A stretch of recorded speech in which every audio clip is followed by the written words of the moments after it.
Working on an E50 today, taking out the blade controller.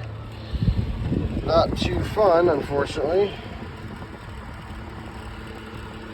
In order to get this sucker out, see, these cabs were designed originally for open cab, in which case you could easily just go on the outside, pop this cover out, and you can work on everything in here real easy. But unfortunately, this is an enclosed cab, as you can see, and in order to get this out, you got to take out all of these. There's little,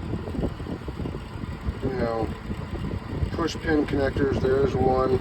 There's 3 down here along the bottom. You got to get that out. There's one in the cup holder in the back.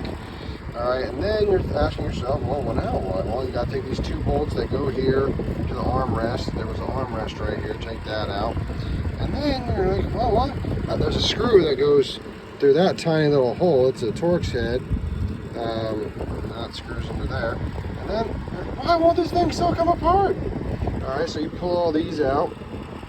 Take this little cup holder out if it happens to be a cup holder.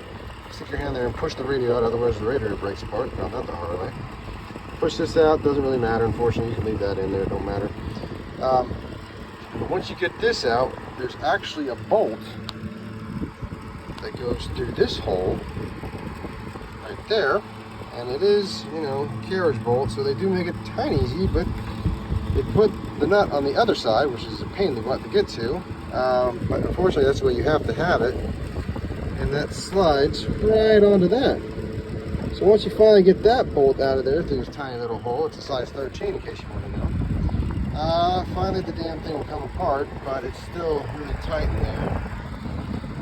Good luck.